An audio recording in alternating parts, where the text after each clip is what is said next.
right, ladies, it's time for us to open up our vault then. This is where these money secrets have been stored. Secrets of the money market that have been locked away.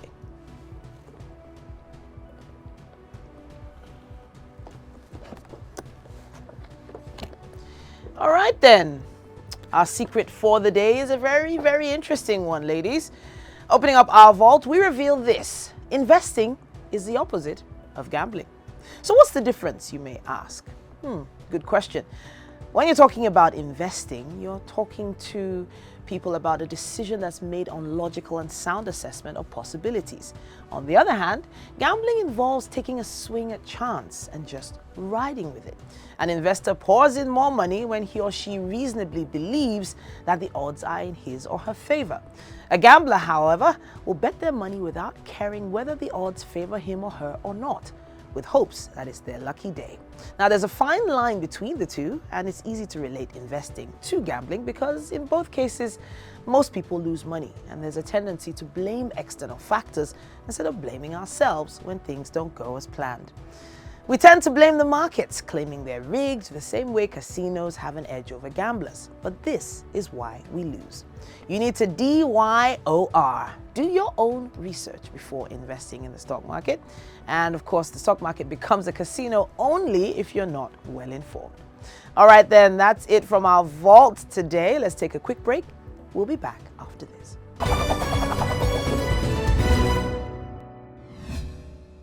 Welcome back. You're still watching Women's Wealth, brought to you by CM Trading. And it's time for our everyday exchange conversation. Now, this is a conversation I've dreamt of having because of the person we're having it with. And it's an honor and pleasure to have her in the studio. But you know what? Let's talk a little bit more about why this segment exists. Our mission remains unwavering to empower women to embrace their potential when it comes to wealth creation as well as management. And before we continue, don't forget, you can like, comment, share all our videos. You're more than welcome to check us out on Spotify, Apple Podcasts, or anywhere you get your podcast content from. We can't wait to see your contributions. We're living in an era marked by transformative shifts in business paradigms, and there's a resounding call for inclusivity, especially when it comes to the roles of women in leadership. Now, it's come to the forefront of the global narrative, and today we're coming to your screens or to your ears with this need to help women make more impact, especially in executive positions. There are many implications of this, and leadership in companies has become something that needs to involve a lot more women in the global community at large. In line with our commitment to showcasing women of extraordinary achievements and influence, we have the privilege of introducing an exceptional guest. Her journey has left an indelible mark in the world of media, leadership, and business. She's a media icon. Her career spans over 17 years. She boasts of a trail of remarkable accomplishments chronicled in her latest book, The Queen of Talk TV. Morayo Afolabi-Brown's career trajectory has been one of monumental achievements. She's left an impact on my life, the media landscape, with all her contributions to various media houses, including TVC, where she's led her team to develop multiple revenue-generating contents. And hey, Morayo is just an all-around cool person to be around. Positive energy, and she exudes confidence and happiness and joy everywhere she goes. It's great to have you in the studio. Whoop, whoop, whoop. I'm excited to be here. Mo is in the building. Yeah, I am. I get to say you're in the building. Yeah. Okay, let me say it the way she says it. Morayo in the building. Whoop, whoop, whoop, whoop. Welcome to Women's Wealth. Thank you for having me. It's been a long time coming, that we have this conversation, because when we met, you were, in a leadership role at TVC. Right. And I hadn't had the opportunity to work with many women in that role as such. And I had my doubts. That's the truth. Because of what we had heard from social media, what you see in movies, what you read about when it comes to working with women. I know you've probably had this conversation one or two more times than me. But when you have these conversations, what goes through your mind? Honestly, thank you for having me. I'm pretty you're excited to be here. I really feel that a lot of women, I'm really excited about this show because a lot of women need guidance. I didn't have a lot of guidance. I didn't have a lot of counseling, because the truth is that lots of things restricts women. Various factors restricts us from achieving leadership roles and even business the objectives that we set for ourselves. So when I have these conversations, I use it as an opportunity to remind women why they need mentors, why they need guidance, why they need to go for events, to learn from conferences, attend meetings, have a community of women where you get resources, learn from people's experiences. So for me, it's been a journey, lots of great highs and lows, up, down, but I think it's a continuous journey, which I'm happy about. And I always look forward to working with people and learn from others too, all the time. We're talking a little bit about women in leadership positions, especially when it comes to business, and why it's important for us as a society and even for women themselves. But let's hear your journey and how you felt being in that position. Was there always that pressure that it's assumed there's going to be once women achieve a particular title or status? Well, honestly, my journey has so many hiccups because as I said earlier, I was somewhat ill prepared for what was ahead of me. In my own journey as a leader, I think one of the shortcomings was I was one of the youngest female leaders, and it was hard because there were lots of politics going on, and I was not prepared to be able to tackle executive conversations at that level. So it took a while for me. In fact, I learned on the job. As a woman, however, my strengths, but the fact that I was able to have foresight. I was clear what I was supposed to do. The vision was crystal clear to me. I never was in doubt of what I was there to achieve as a leader. So when I was hired at TVC especially, and even in other places in high TV, I knew what my role was supposed to be. Now to achieve that as a woman, it was easier because I was able to get the team. The team was able to believe in the vision that I've sold to them. I remember there were times where I had teams in TVC, they were constantly in doubt of various things. And whenever I have the meetings, I said, guys, listen, you have to be hopeful. They get tired of me telling them they have to be hopeful. There was a phrase I used to be laughed at, I can't remember the phrase right now. But I said it's gonna happen or something like that, the way it's gonna happen. Because I believe that I knew the end that we're trying to achieve. The road might be rough, but I was able to move my team. So women are really strong in helping the team to be motivated, to stay connected to the vision. For me also, some of the great strengths I had was the fact that I was able to be understanding. I was empathetic a lot of times. So I was able to understand why my staff behaved certain ways, and I was able to meet them halfway. Also, one of the things that helped me as a woman was the fact that I also had experiences with other women, so I knew the issues they had. But the shortcomings, however, is that you're constantly being judged. Every little thing you do when you have issues is because, she has to go and leave. Because she's a woman. The reason why she's fighting for them is because she's a woman. I remember that when we had to retrench people at some time in the offices where as a woman I understood that I did not want to let go of XYZ persons, but the boss doesn't care. He's like, this person got to go, So these are some of the challenges we face as women, but as a leader, you always have to just make the right decisions at the right time. So, you mentioned the term empathy. And some people see empathy as a strength, but some people see it as a weakness.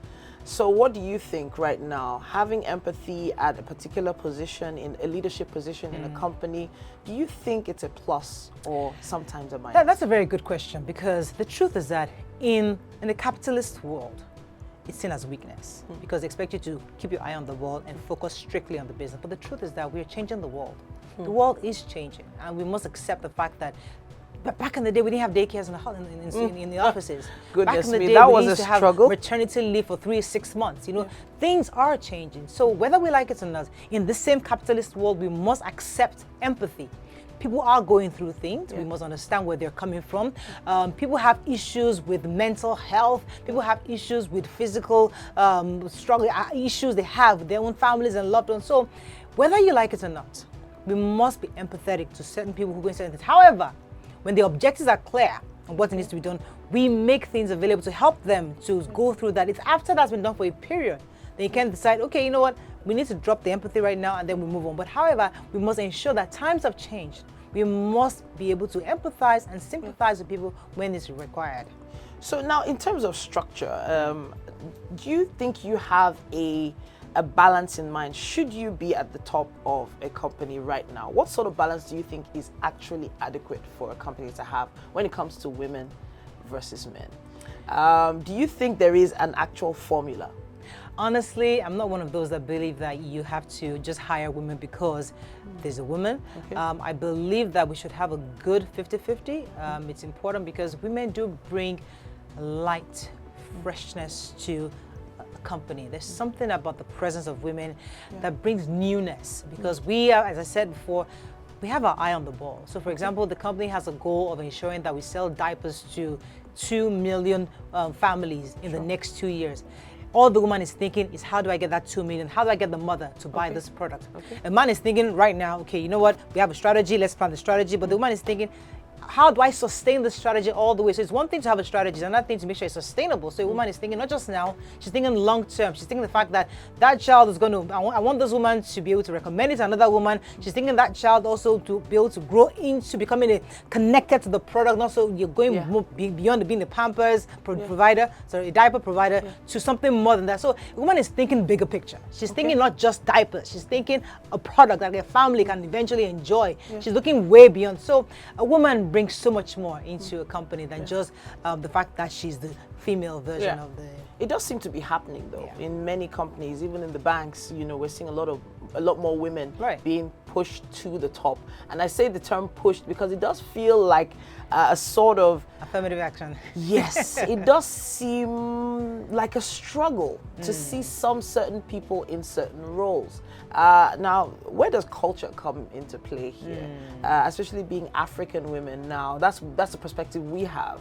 Being an African woman in leadership position means that you're struggling with cultural differences. You're struggling with how to even be respectful to your male colleagues, your male counterparts. How to boss a man. How to boss him. Because listen, I had that in my own experience. It's because, you know, whether we like it or not, we're in Africa. Look around you. Yeah, sure. So the truth is, if you want the best from your male staff or male counterparts, you've got to bring in the culture card. A lot of people may not agree with me because, you know, as I said, in the capitalist world, the boss is a boss regardless. But the truth is, if you have to look and pay attention to where you are in a company and you have male staff working with you, it's important for you to also understand their role, where they are as individuals. However, it doesn't mean that you should be less of a boss because of that. So there should be some way to make a distinction between whom is the boss and who is your counsel. I can't be your counsel, I'm your boss. However, respecting, because I had challenges with that. Because as I said earlier, I was the youngest. There were a lot of men in the executive in team back then, and I was constantly having to, you know, go to the sir, please sir, help you sir, you know. But then it didn't help me because I didn't earn their respect that way. How I earned their respect was when I stood up to my role as director. Well, you have made a strong point, but then the question now comes to play where you have companies where women. Okay, let's take it from this perspective. You want to start a new business. Maybe you want to go into oil and gas, for instance, and maybe you've got an investor, and this investor says, you know what, if you don't have a man at the top of your board or at the top of your management, that we're not investing in your business. How do you respond to that? Especially since we're living in times where, look, money is king, cash is king, and they're saying cash down, 10 diesel trucks supplying you every month. This business is going to thrive, but we need a guy at the top. What do you do?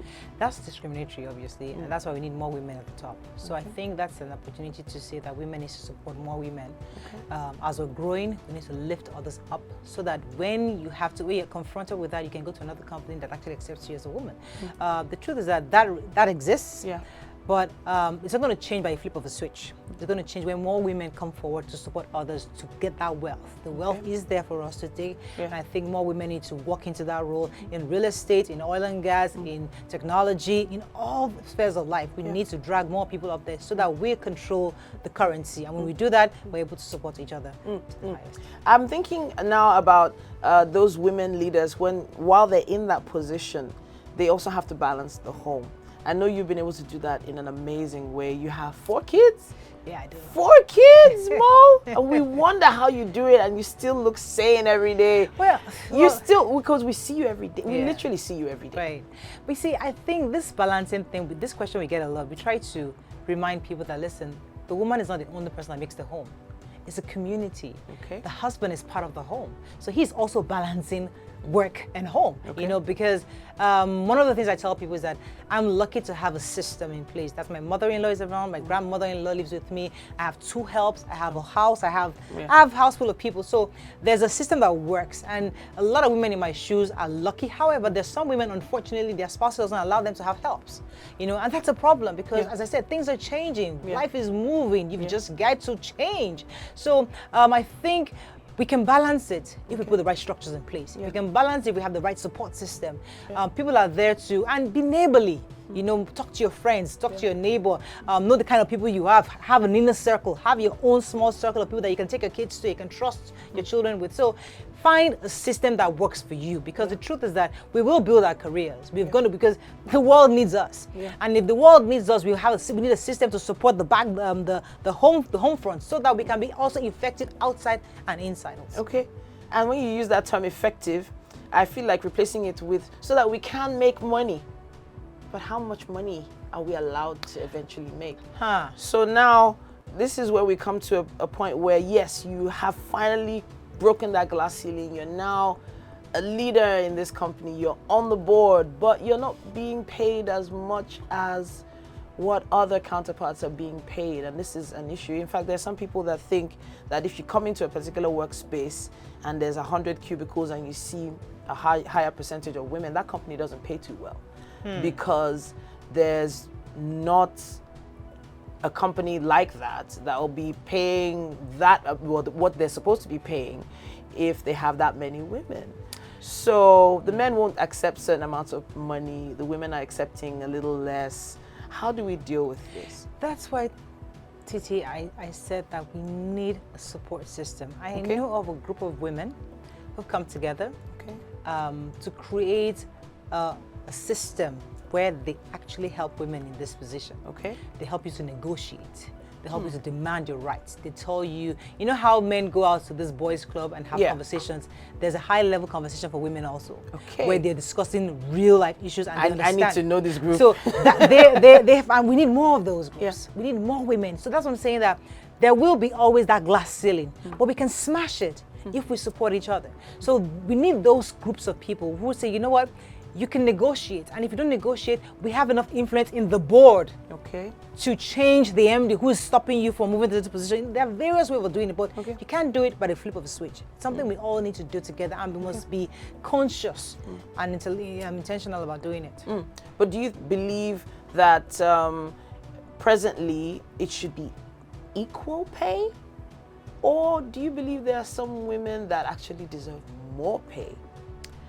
I think you should be paid according to your qualifications and your ability to work. It shouldn't be, payment shouldn't have your gender. Really, your salary shouldn't depict, or your payment shouldn't, your salary shouldn't be, your femininity or not, shouldn't depict the kind of salary you earn. I think really, I applied for a school, I did my master's recently, and what I loved about the school is that they never really asked my name. They gave me a number. From the first day I applied for the school, they assigned me a number, and from that day till I graduated, I was referred to by that number. Now what that tells is, like, they don't care if you're male, female, they don't, if you need something you can ask, but you're referred to that number. And that's exactly how we should do it in companies. People should be promoted based on their ability and capabilities, not based on their gender. So as much as I love affirmative action, I really believe it should be based on merit. Everything concerning companies should be meritorious, not because we want an affirmative action to ensure that a certain percentage of women get a position. So I believe that we should get what we deserve.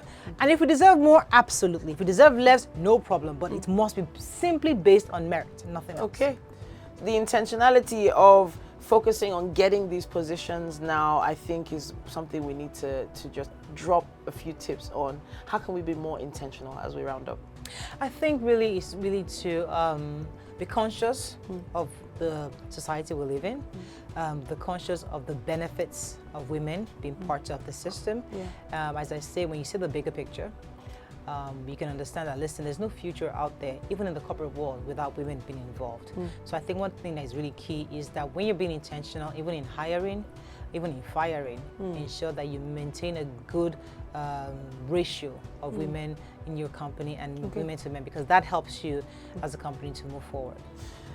Morayo Afolabi-Brown, everyone. It's been amazing talking to you. It's been a pleasure, and I think, God's time. Thank you for joining us on Women's Wealth today. Thank you very much for Please don't be a stranger. We're going to be inviting you back yeah. a lot on the show. Yeah, Please right, make yourself available. There's still so much more to talk about, but there's never enough time, is there? But there is still so much more coming your way right here on Women's Wealth.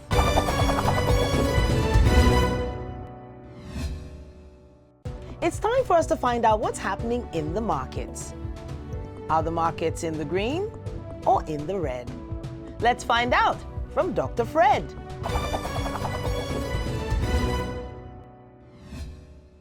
So Forex is really a conjunctional word for the word foreign and exchange. And it's basically when you trade two currencies, and it's two currencies that you're looking at. There's a traded currency and a quoted currency. And essentially what you're doing is buying one currency and selling the other currency. In terms of trading, it's no different than any other type of trading.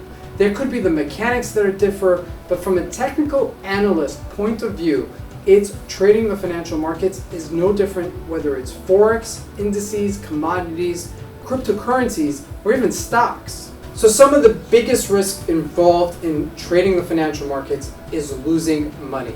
There's no two ways about it. There's no way to sugarcoat it. It's a reality that we live with. Now, the benefit of it is that you're in control of your finances. And because you're in control of your finances, that means we take money management very seriously. So with all the things that are involved with losing money, the psychological effects, the emotional effects, the financial effects, we put in place money management skills that will teach you to be able to curtail that downside risk. Now, in any business that you start, there's always going to be expenses related to the business. If you look at a grocery store that opens up their store, and there are fixed costs involved in running that store. And it's the same thing when it comes to trading. However, you have to make sure, since you're in control of your finances and you're in control of your money management, that you limit the amount of losses that you incur. We've come to the end of this episode of Women's Wealth. Follow us on our social media platforms at Women's Wealth on TV. My name once again is Titilayo Oyinsan. Bye for now.